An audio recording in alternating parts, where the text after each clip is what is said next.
Hello everyone. आज के इस वीडियो में हम देखेंगे क्लास 11 का मोस्ट इम्पॉर्टेंट डेरिवेशन, एक थ्योरम जो कि कहलाती है बर्नौलीज थ्योरम। तो बर्नौली थ्योरम है क्या, मैं इसको आप लोगों को बताऊंगा। तो थोड़ा ध्यान से देखिएगा इस वीडियो को, क्योंकि ये बहुत इंपॉर्टेंट है और ये जरूर पूछा जाता है बर्नौली थ्योरम क्या होती है। तो सबसे पहली बात, बर्नौली थ्योरम है क्या ये लिख लेते हैं। तो यहाँ पे आप ये कहेंगे कि it states that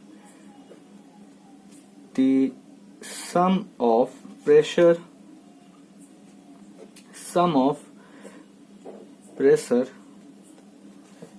energy comma kinetic energy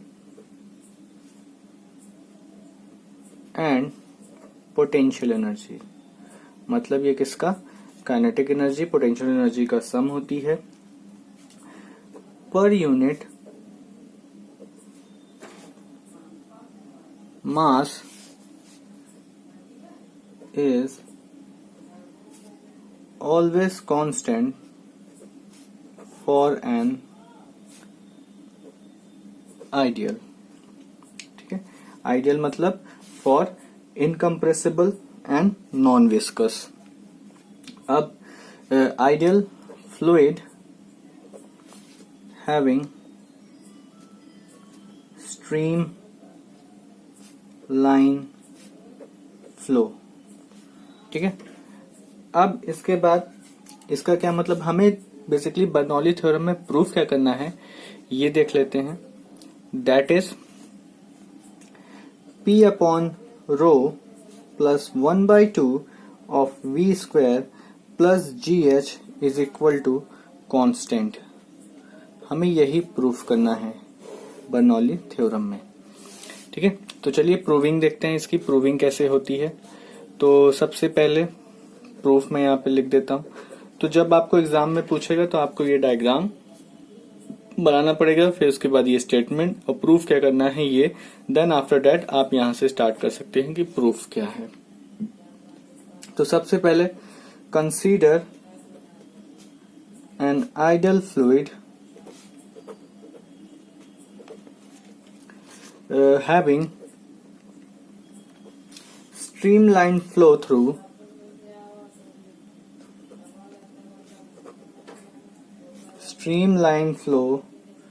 through a pipe of varying area of cross section। तो सबसे पहला यहाँ पे एरिया ऑफ क्रॉस सेक्शन पे क्या क्या चीजें हैं ये देख लेते हैं। तो यहाँ पे सबसे पहले late P1, A1, H1, V1 and P2, A2, S2, V2 ये सब हैं क्या, basically be the pressure area of cross section, height and velocity of flow at point A and B। ठीक है, इतनी सारी चीजें आपको यहाँ पे लिखनी पड़ेगी। यहाँ पे बेसिकली मैंने क्या बताया है कि जो P है वो प्रेशर है, A है वो एरिया ऑफ क्रॉस सेक्शन है, H क्या है हाइट है और V क्या है velocity flowing at point A to B। ठीक है, A एंड B या फिर। अब इसके बाद हम यहाँ पे ये लिखेंगे कि force acting on a fluid at A is equal to क्या हो जाएगा P1A1, मतलब वो फोर्स जो कि इस फ्लूइड पे एक्ट कर रहा होगा तो क्या होगा P1 इंटू A1। ठीक है, तो P1 इंटू A1। तो यहाँ पे आप सबसे पहले क्या करें, देयरफॉर वर्क डन की बात करें, work done per second on the fluid at A। तो वर्क डन निकालने की कोशिश करें। तो work done per second on the fluid at A वो कैसे निकलेगा, वो हम क्या करेंगे, सबसे पहले वर्क डन क्या होता है F इंटू डी। मतलब force into displacement travel by fluid in 1 second at A. ठीक है, हम क्या कर रहे हैं, वर्क डन निकाल रहे हैं जो कि पर सेकेंड फ्लूइड ए पे फ्लो कर रहा है। वो क्या होता है, force into displacement travel by fluid in 1 second at A. वो क्या हो जाएगा आपका, that is P1 into A1 into V1। ठीक है, ये आपका हो जाएगा। अब इसके बाद सिमिलरली हम क्या करेंगे, यहाँ पे similarly work done for the work done per second on the fluid at B। ये अभी जो निकाला था वो A पर था। ठीक है, मतलब यहाँ पे अब जो निकालेंगे वो यहाँ के लिए निकालेंगे। ठीक है, तो चलिए अब B वाले की बात कर लेते हैं।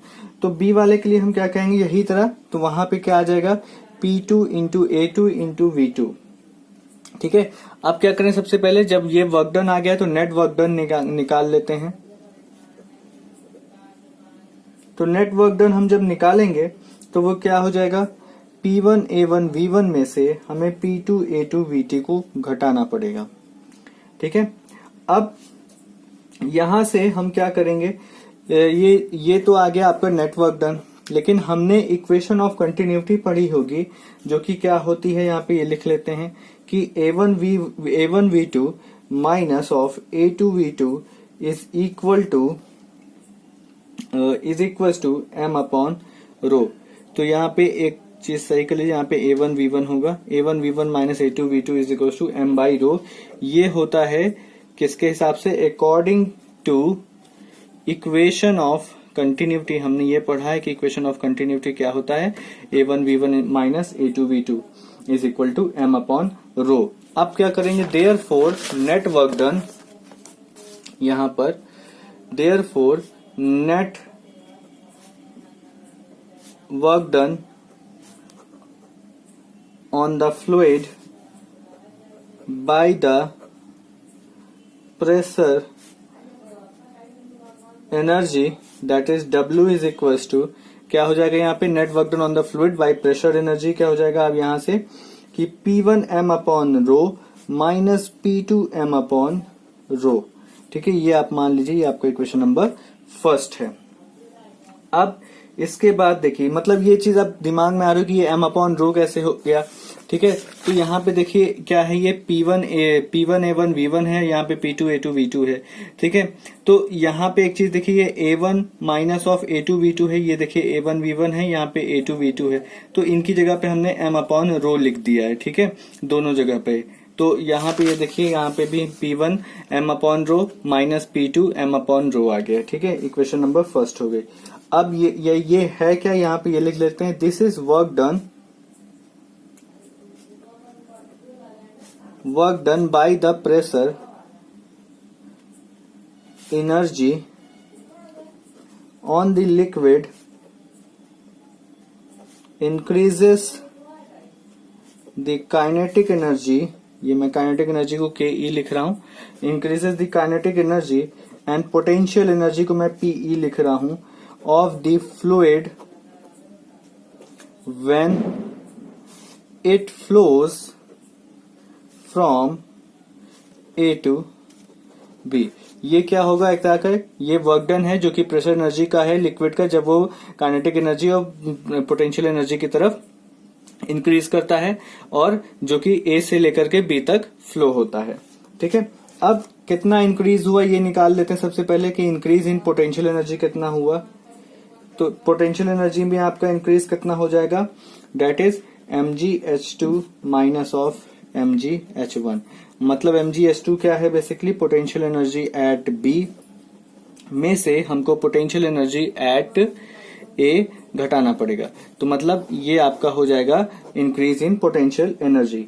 अब इंक्रीज इन पोटेंशियल एनर्जी निकल गया है तो इंक्रीज इन काइनेटिक एनर्जी भी निकाल लेते हैं। ठीक है, तो यहाँ पे मैं लिख दे रहा हूं इंक्रीज इन काइनेटिक एनर्जी। तो काइनेटिक एनर्जी निकालने के लिए हमें क्या करना पड़ेगा, kinetic energy at B minus kinetic energy at A. तो ये कैसे आएगा? तो यहाँ पे काइनेटिक एनर्जी का फॉर्मूला हम लोग जानते हैं, हाफ mv²। तो यहाँ पे आ जाएगा half of mv² minus of half mv1²। ठीक है, अब इसके बाद क्या करेंगे देखिए, यहाँ पे एक और स्टेटमेंट देंगे। चलिए नेक्स्ट पेज पे दे देते हैं। तो यहाँ पे लिख देते हैं कि अकॉर्डिंग टू वर्क, हमने वर्क एनर्जी थ्योरम पढ़ी होगी, according to work energy theorem. Work energy theorem क्या था? जो कि एक तरह का law of conservation of energy. Work done by the resultant force is equal to the change in the energy of the fluid. ठीक है, तो यहां पे हम क्या लिखेंगे कि work done by the resultant force is equal to change in the energy of the fluid. ये हुआ। तो इसका क्या मतलब होगा? दैट इज, अब हम क्या करेंगे, work done by the pressure energy. Pressure energy को मैं पूरा ही लिख देता हूं। अच्छा, यहाँ पे ये ऐसे, work done by the pressure energy क्या होगा? वो होगा कितना? ये किसके बराबर? टोटल इंक्रीज इन एनर्जी, मतलब एनर्जी में कितना इंक्रीज हो रहा है वो work done by the pressure energy के इक्वल होगा। तो टोटल इंक्रीज इन एनर्जी क्या था तुम्हारा? बेसिकली मतलब potential energy plus kinetic energy. ठीक है, increase in potential energy plus kinetic energy हमें इसकी जगह पर लिखना पड़ेगा। और work done by the pressure energy आपने यहाँ पे निकाल रखा है, जो कि ये है। ठीक है, तो इसकी जगह पर हम यहाँ पे ये चीज डायरेक्टली लिख सकते हैं इतनी की जगह पर।